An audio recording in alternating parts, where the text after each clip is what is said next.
like Catherine says, I've had the pleasure of doing a talk for BESS before. So I thought I'd put a slightly different angle on the one that I do this time, because people might remember that. So I'm calling mine Environment, Nature and Biodiversity a Journey, because, you know, ever since I was, just going to make sure that screen's going to go. Yeah. So about me, really, I am an environmentalist and a social entrepreneur. So kind of going across all of the talks that we've had today, it has been really relevant to my journey, because I didn't start out as an environmentalist. I started out as something completely different, but now I am an environmentalist and a social entrepreneur. So I actually have my own businesses, 2 businesses that I run. So obviously that equals full control as well. So some of the things that I do, obviously I'm a renewable energy consultant, I'm a litter picker, so I'm always picking litter, I plant trees, and I protest for the climate strikes, and a lot of other things. So I was trained in the economics of climate change, and I've trained in waste management. And I think the reason I wanted to tell this story today is because to get where you need to be, you need to find out what you are, what you want to be, and what your aspirations are as well.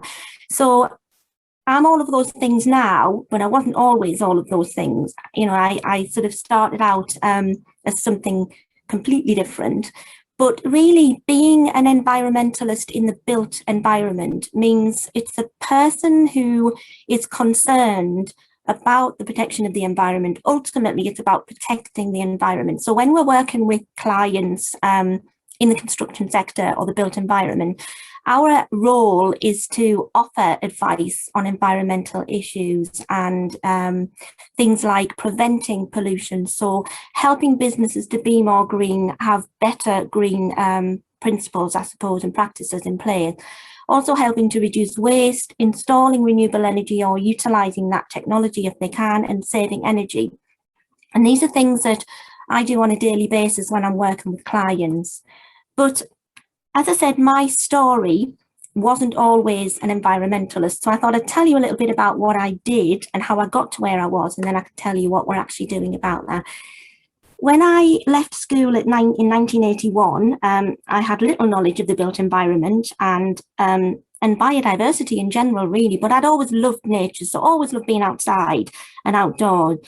So my chosen career when I left school was to be a bilingual secretary or a bilingual PA. That's speaking 2 languages. So I graduated in French and German. Can't tell you anything about that now. Couldn't tell you what that is because I can't remember any of it. But basically, I then followed a business studies diploma in college, but in school, when I was typing on one of these. So I just put that because that was like a clickety-clack typewriter, which was quite amazing, really. That shows you how old I probably am. But clickety-clack typewriters were in our school, and that got me interested in typing. So I got to a business diploma and graduated as with a diploma in business studies, and ended up sitting in an office all day. But what I actually did was as well, I met my partner who was busy changing careers at the time and training to be a nature conservation officer. So we both started out as volunteers for the Wildfowl and Wetlands Trust in Washington. Got to spend a lot of time with geese and ducks, and it was really quite nice, but learned a lot of skills as well about practical tasks and also customer services, because obviously being on the front line of a volunteer role with a company like that, you're interacting with people on a daily basis. So we learned a lot about customer services and how to deal with people and talk to people. So that was really nice for volunteering. And then I extended my sort of personal assistance skills to help my partner, who was involved in many conservation projects. So he was involved in the reintroduction of the black poplar species, which was then was once a staple tree of the British landscape, but very, very, quite rare these days. But he was reintroducing those many, many years ago. He was involved in the reintroduction of the red kite in the northeast here, and also we were actively involved in monitoring the red squirrel populations as well in the northeast in a big nature reserve where he worked at the time. So I suppose that's how my interest in conservation came about, whilst doing a PA's role, something I had, just got into by chance from being at school. So now I sort of went from, you know, being sitting in an office typing to a sales and marketing role in a chemical company, a plastics company, ironically, and then stayed there for a few years. But really, that was when I had that light bulb moment about, well, actually, how am I going to get through the rest of my life if I can't do conservation and nature and biodiversity and stuff like that? So that's when the light bulb went on, and I made the decision to move into conservation, nature, regeneration, environmentalism. So whilst I was at the factory, I managed to do an NVQ level 4. So I trained on the job. I trained whilst I was doing the job in a day-to-day role. So when we were talking in the last session about, you know, the university students and Zainab saying about, you know, all of the things that you have to do whilst you're going through university, it's important to remember that, you know, NVQs and things like apprenticeships and things can give you that skill to train in what you're really interested in.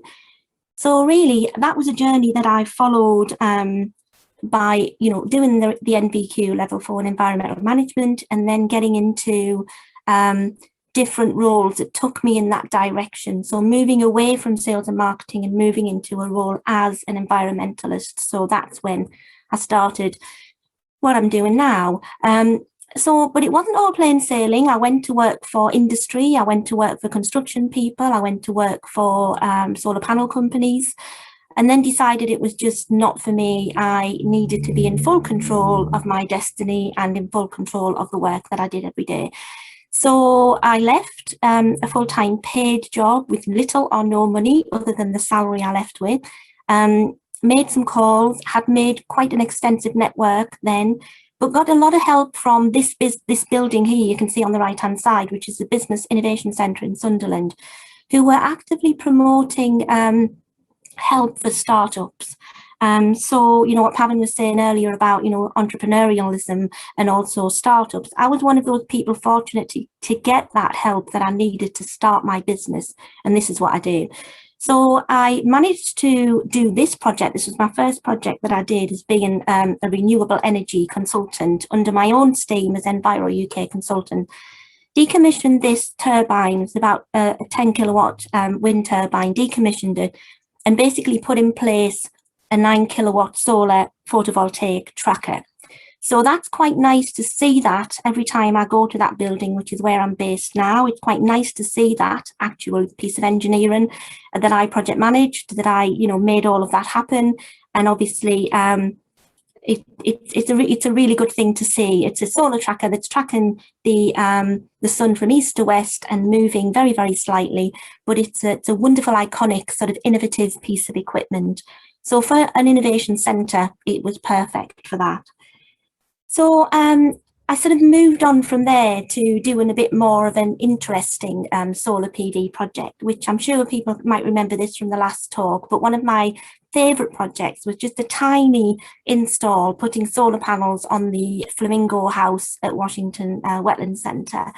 And it was an incredible project just to bring renewable energy into nature and biodiversity by just being able to do that job and helping, you know, raise baby flamingos, because the idea of putting the PV on the roof was to create an ambient temperature to run the UV lighting and obviously create that ambient temperature for breeding birds. So the success was a baby flamingo, or flamingoling we call it. So, and then really what I did was, I wasn't just quite happy with my own business. I was happy being in business, but what I wanted to do was become a social entrepreneur and put something back out into the community.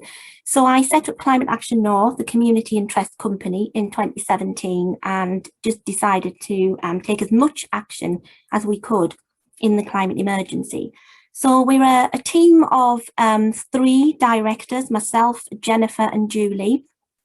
Julie joined us just recently, probably about 6 or 7 months ago, as a STEM director. So she specialises in bringing STEM into our Climate Action North offer and really helping to promote the work that we do within the school's environment, within, you know, universities and colleges, but also bringing businesses together as well to actually address that as an issue. And our projects include things like pollinator parks. We're actively rewilding the North's business parks, and we do that through working with businesses, some of them construction sector-based industries. We've had some funding already from construction industries to put projects in place as part of the work that they're doing in the local community. We have a project called Global Wilders, which is it's an initiative more than a project, because in amongst that initiative are projects for people, places, plants and animals. So we work with schools. We tend to work with schools around the communities of the business who are supporting us. And I should add that Climate Action North started its journey as an organisation that was purely funded by businesses through their corporate social responsibility money. So we don't get any funding from anyone, any sort of lottery funding or anything just yet. At the moment, all of our work is purely funded by businesses, with the aim to bring businesses together with their local communities and families and get them joined up that way. So we have another project called Weir&T's Action for Rivers, which is literally launching on a boat next Friday on the river, picking up all the plastic pollution on the River Weir that we see, with a view to repurposing that and making it and recycling it into something else. So we're closing the loop and providing a circular economy option for the plastic pollution that we pick. The Business Action Toolkit is something that businesses and particularly construction sector of businesses, we want to work with construction sector businesses to try and help them assess their resilience to the changing climate and come up with the solution. And we have our One Small Change initiative, which is a series of roadshows and events. We have a video on our YouTube channel, which basically tells the full story, which we'll share on the Best Connect. And then we have a new role as the coordinators for the Rewilding Britain network. And we are coordinating rewilding projects across the north of England. So pulling together all of those rewilding projects. So very interested to hear what Wendy said earlier about the woods. So we'll be talking to Wendy about, putting her project on a different network in a different area. This is just a snapshot of people who we work with Climate Action North. Basically, you can see on there are some architects, there are some housing associations, there are local authorities. We've got Phoebe's company on there as well. We've got, lots of organisations that we work with to basically spread the word about taking climate action. This is perhaps our most exciting project that we're going to do as well, aside from Ingo House, but the trains have arrived at Kirk Merrington School in County Durham.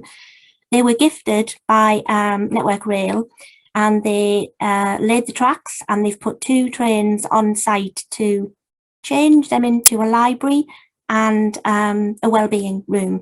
So the school had lost their classrooms because the influx of children had increased, so they had to lose the library. The classrooms were made into classrooms again, so they lost the libraries too. And then they decided they lost the library to the corridor, really. The corridor, they were relegated to the corridor. So we thought, well, how can we help them, make this train a bit more energy efficient as well? So we decided that we would put solar panels on the train. So we're going to put solar panels on the train, we're going to put LED lighting inside, and we're going to build a wildlife garden around the train. So very exciting project. It's called the Dare to Dream School Library. So we're really looking forward to that one, because we think it builds in renewable energy, resilience, we've got biodiversity, we've got nature, we've got education, we've got literacy, numeracy, everything building into one wonderful project. So really looking forward to that. And this is just a little bit about the WATER project, we call it, Weir&T's Action for Rivers. It's all about making the river better for wildlife in the local area. So going back to Gavin's talk and many of the other talks this morning that have mentioned the United Nations Sustainable Development Goal, we think that we're hitting quite a few of these just by working with the companies who are supporting this particular project. So we're hitting all of those SDGs, in particular life below water as well, because it's really important that we look after our blue recovery side as well. So we have green recovery, we have nature recovery, and we're working very much on blue recovery as well. So I'm actually a Marine Conservation Society Beach Watch organiser. So for me, it's quite important to make sure that we hit all of those actions for water as well. So we mentioned we work with Rewilding Britain. Now they define rewilding as large-scale restoration of ecosystem to the point where nature is allowed to take care of itself. Now, everyone can rewild. What we've done with Climate Action North is we've encouraged people to rewild their own spaces. We've encouraged businesses to think about rewilding their spaces. And by doing that, we can have better connectivity. So it's about making all of those industrial areas quite wild as well. So then we can have, a lot of stopping points for pollinators in particular. I think Phoebe mentioned the bug life gardens as well. All of the gardens that we do for rewilding, the business parks are all put on the bug life map. So eventually there will be this wonderful map of rewilded areas, community rewilded areas that will show where the gardens are. But we are very keen to support Rewilding Britain's Principle 1, which is supporting people and nature together, because we think that it's Climate Action North, if we're working in the business sector, the built environment, the construction sectors and everybody, bringing them all together, we believe that rewilding is a really good way of doing that. And we've championed that word in the North East since we started the actual community interest company. And when we talk about rewilding business parks, this is a typical example of what one might look like. I mean, this was a pretty sort of sterile lawn that was mown every single time, every single week or so through the spring, and nothing was allowed to grow. So we persuaded them to free up at least half of that area, leave some of that area for people to walk across. But then this happened. So this happened just by not mowing the lawn, and I'm sure everyone would agree it's pretty incredible. We had natural flowers coming up all over the place, buttercups, daisies, clover, grasses. We had all sorts of things, and we even had bee orchids as well. So bee orchids were just coming up on the lawn on their own. We didn't plant them.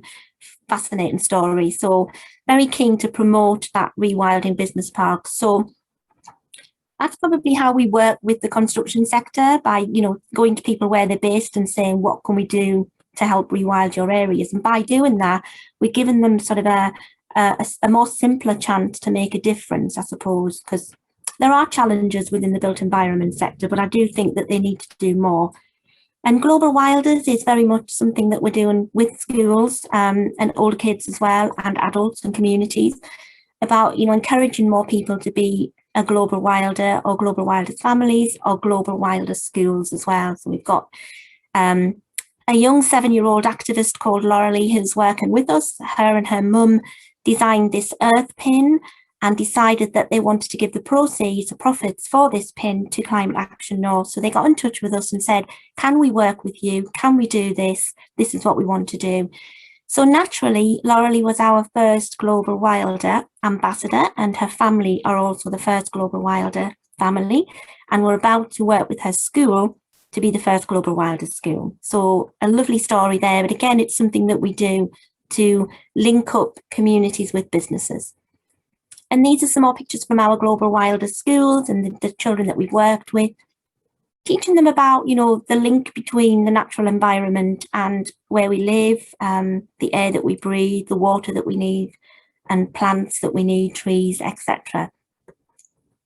And talking of rewilding for climate and biodiversity action, I mentioned that, all of our work that we carry out contributes to at least those 6 SDGs, probably more, because there will be some spin-off links to, zero hunger, no poverty, quality education. There'll be lots of other things in there, reduced inequalities, that we probably could evidence, I suppose, from the projects that we do. But we concentrate on these because we know we can deliver them in the projects that we offer businesses. And at the moment, we're actually working on a STEM project. We're quite excited about this, which we'll be engaging with primary and secondary level students to help, similar to what Wendy was saying, I suppose, about the woodland. We're going to help them develop their outdoor areas to use as scientific study areas.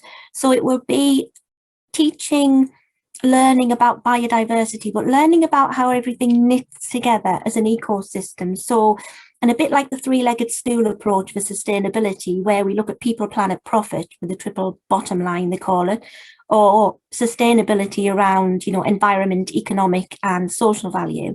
It's all about how everything knits together so that if one leg of the stool breaks, then everything breaks down. It's that kind of method we're going to be looking at. So trying to work with schools to promote the link between climate action, climate change, climate emergency, biodiversity action and ecological breakdown. We need to be looking at all of those things. So we're going to be working with a lot of schools, hopefully with corporate sponsorship to deliver that particular project. And we feel that we also need to increase our level of scientists as well and engineers in the current climate, because we absolutely do need more people to come on board as environmentalists and do what we do. And we do have a skills shortage. And very quickly, how to get involved in rewilding and climate action. There's a specific project called the Open Wilding Project, which is open to students. It's student-led and it's run by students, delivered by students. So I'll pop the link in the Best Connect about that. And then if you wanted to get involved with Climate Action North, any of our projects, they're all on our website. So top tips from me: use your voice where you can, pledge to support climate action and nature and biodiversity action, volunteer with nature and conservation organisations. They always need volunteers, and it's a great way of building a practical skill. And also, I always say the greatest threat to our planet, this is a quote from Robert Swan: someone else won't save it, we have to do something to save it. And nature isn't just a part of our lives, we are all nature. We are inextricably all part of nature. And I think the end of the presentation is the moral for me is to just, where possible, choose a career path that you really want to do, because obviously you'll get to where you want to be quicker.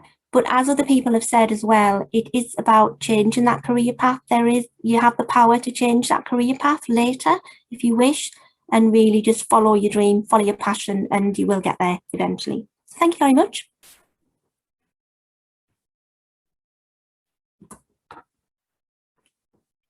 Amazing. I'm just whooping over here about it all. Absolutely love it, love it, love it, love it.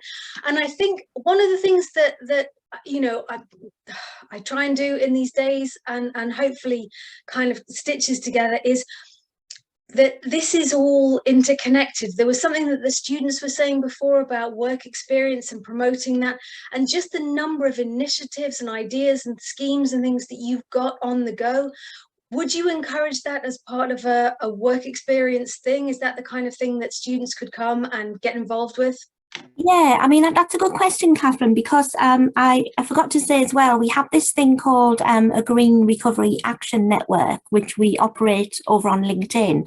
And certainly we had a student approach us who had joined the network called James Mills, and he approached us and said, I'm really interested in all the work that you're doing, and I'm going to be doing some, some work in the summer at the end of his dissertation, but he was doing his dissertation on CSR, corporate social responsibility, and he just asked us if he could work with us. So we've offered James a virtual volunteer placement so that he can help us write blogs and he can learn about what we're doing. And then obviously he can sort of help as well and learn. So I think although it's a virtual opportunity, because he lives in Bristol, it's still something that we're very keen to do. And of course, if there are people that are in our area in the Northeast, we're always looking for volunteers on the projects that we do. So we have tree planting projects, we have litter collection projects. We have all of these things that we do offer, certainly. And certainly some of our clients will want volunteers to help them. We've got connections that way. Fabulous. And I know that, the pandemic has had an impact on all of this and what we could do and where we could go and things. But it sounds like there's so much going on for you guys at the moment, and presumably for the organisations that are similar to you around the country. Yeah, absolutely. I think there's a lot of people, as everyone, I think Gavin said as well, the pandemic had an impact on people to change the way that they worked. I mean, we always worked a little bit virtually anyway because of who we are. So we always managed to, reduce our travel whenever we could. But I think, with Zoom and everything else, I think a lot of people have changed to virtual working. So I think they have offered a lot more opportunities. I think they've had to, people have had to adapt to that way of working. So I think a lot of people are probably able to do what we're doing. They just haven't done it yet. Do you know what I mean? I think it's about people asking the question. Definitely. And I think, it was really interesting to hear you link up with Wendy's work around replanting forests. If for any of our audience here who missed this morning's session, that was a talk about reclaiming a piece of land and actually building a forest or planting a forest on that with local schools. And I think that might be something, again, not wanting to sort of preempt how these conversations go, but actually we've got this digital consultation platform, and finding ways to actually engage you as the schools, you as the students, to see how you can take ownership of this and really grab this in your area. I know I've asked this of all of the speakers today, but I've asked this of you, Sharon. In the work that you do, you've obviously been doing this for a while, and you are an expert in your field. How do you find what sort of reactions do you get from construction and the built environment, the traditional part of the industry, for your approach? It's a difficult sector. I'll be honest. It is a difficult sector to really push the climate action method. I think that's no secret. I think that that particular built environment does struggle more so, I think, with sustainability, mostly because it's a very fast moving environment as well. Building, construction, it's a very sort of it's a fast moving industry. And I think what's refreshing though is that, I mentioned this morning that people like Reba and the architects and engineers have all declared climate emergencies. So they've actually committed to taking that first step, which is really good. It means that they are going to take that action. But then Gavin said as well, and lots of other people have said, we're running out of time. So it's no longer acceptable, I think, to declare a climate emergency and then sit and do nothing. In my eyes, that's just not right. So I think the more people that we can link up with to mobilise action quickly, and we have a whole raft of projects. Obviously, you can see that the way that they can mobilise action is to get involved in any of the projects that we do, but not just us, all of the other organisations we work with, the Wildlife Trusts, we work with the Wetlands Trust, all the other NGOs are doing stuff that really bigger companies can get involved with if they wanted to. So if it's not actually possible to make those immediate changes within your own environment, try and support someone else to make changes elsewhere. But I think it's going to be a challenge to get full buy-in from the whole construction sector, in all honesty. And I would like to speak to anybody who wants to ask me that question, because I've been there, done it. We've done lots of events, but it is refreshing to see there's a shift. There is a shift in the way people's attitudes are changing towards the climate emergency. Yeah. We've had a comment just come up on the chat, someone saying that schools can apply to the Woodland Trust to plant trees in their local communities. So for any schools and students who are listening in on this, that's something that you might consider as well. And maybe we'll share those links on Best Connect. We'll share all of the Climate Action North opportunities on the Guerrilla stakeholders.